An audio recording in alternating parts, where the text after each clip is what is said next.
সুপ্ৰভাত বন্ধুসকল, চাহ একাপ ৰাতিপুৱা খাবলৈ লৈ লৈছোঁ। আজি পিছে মই লাল চাহে খাবলৈ লৈ লৈছোঁ। আশা কৰোঁ আপোনালোক ভালে আছে।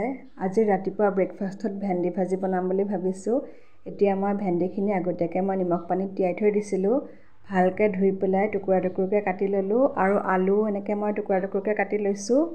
লগতে মই পিঁয়াজ অকণমানো মিহি মিহিকৈ কাটি ল'লোঁ। এতিয়া কেৰাহীত মই মিঠাতেল দি দিছোঁ। তেল গৰম হওঁতে মিঠি গুটিও দি দিছোঁ।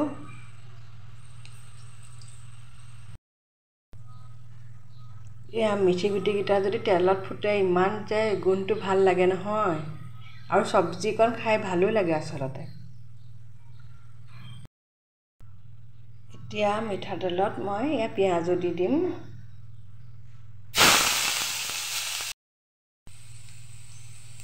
পিঁয়াজখিনি অকণমান ৰঙচুৱাকৈ ভাজি ল'লোঁ।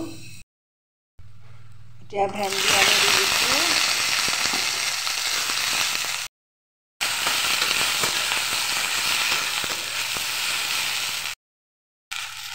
আন্দাজমতে নিমখ, হালধি।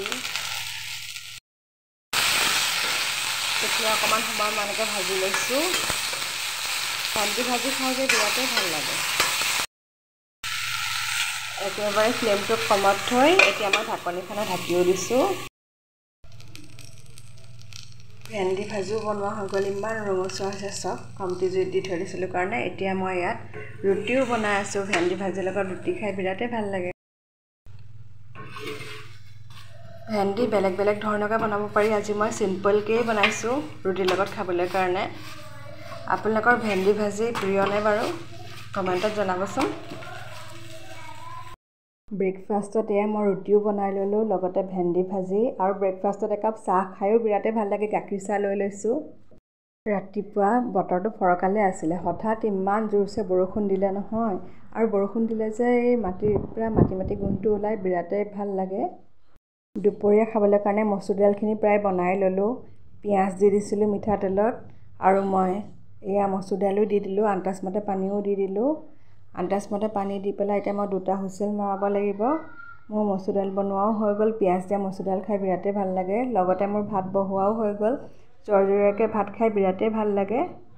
ভাতৰ লগত বিলাহী চাটনি অকণমানো বনাই লৈছিলোঁ, আৰু লগতে আলু ভাজি অকণমানো বনাই লৈছিলোঁ। আলু ভাজিত মই পিছে নিমখ আৰু হালধি দিহে বনাইছোঁ, অন্য একো দিয়া নাই।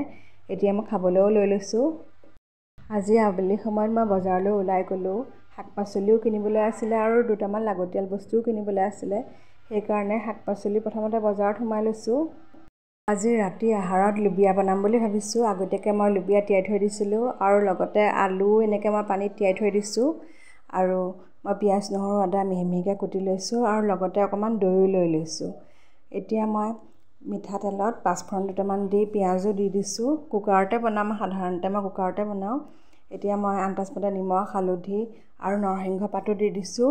নৰসিংহ পাতখিনি খালি শুকুৱাই পেলাই থৈ দিছিলোঁ। এতিয়া মই চব্জি মছলা দি দিছোঁ। চানা মছলা দি দিলোঁ, আৰু জিৰা গুড়ি, আৰু ঘৰতে কৰা মই জালুকৰ গুড়িও দি দিছোঁ। লগতে দৈ 2 চামুচো দি দিছোঁ। দৈ দিলে সাধাৰণতে খাবলৈ চব্জি নহ'লে তৰকাৰীত খাই বিৰাটেই ভাল লাগে। সেইকাৰণে মই সাধাৰণতে প্ৰায়বিলাক ঘুগনি নহ'বা চব্জিত মই অলপ দৈ দিবলৈ চেষ্টা কৰোঁ। আপোনালোকে লুবিয়া খাই ভাল পায়নে? যদি ভাল পায় মোক কমেণ্টত জনাব। আৰু যদি মই এতিয়ালৈকে চেনেলটো ছাবস্ক্ৰাইব কৰি দিয়া নাই, ছাবস্ক্ৰাইব কৰি দিব, শ্বেয়াৰ কৰি দিব, লাইক কৰিব, কমেণ্ট কৰিব। আৰু এতিয়া মই অলপ সময় ভাজি ল'লোঁ। আন্দাজমতে পানীও দি দিলোঁ। মই আগতীয়াকৈ লুবিয়াখিনি তিয়াই থৈ দিছিলোঁ কাৰণে বহুত বেছি হুইচেল মাৰিব নালাগে। এতিয়া মই ঢাকনিখনো এনেকৈ মাৰি দিলোঁ। 4-5টামান হুইচেল মাৰিব লাগিব, তেতিয়াহে লুবিয়াখিনি ভালকৈ সিজিব। আৰু লুবিয়াখিনি অকণমান টান হৈ থাকিলে আচলতে খাবলৈও বেয়া লাগে। এতিয়া মোৰ লুবিয়া বনোৱাও হৈ গ'ল। চাওকচোন ইমান কোমল হৈছে নহয় লুবিয়াখিনি। আপোনালোকে গাৰ্নিচিঙৰ কাৰণে যিকোনো বস্তু দিব পাৰে। মই ইয়াত টমেট' চচ আৰু লগতে মই দৈ অকণমানো দি দিছোঁ। লগতে পিঁয়াজো কাটি লৈ লৈছোঁ। আপোনালোকে কেঁচা জলকীয়া, কেঁচা ধনিয়া বা পিঁয়াজো এনেকৈ গাৰ্নিচিঙৰ কাৰণে ব্যৱহাৰ কৰিব পাৰে। এতিয়া মই খাবলৈ লৈ লৈছোঁ। আজিৰ কাৰণে আহিছোঁ। শুভৰাত্ৰি। কাইলৈ আকৌ লগ পাম।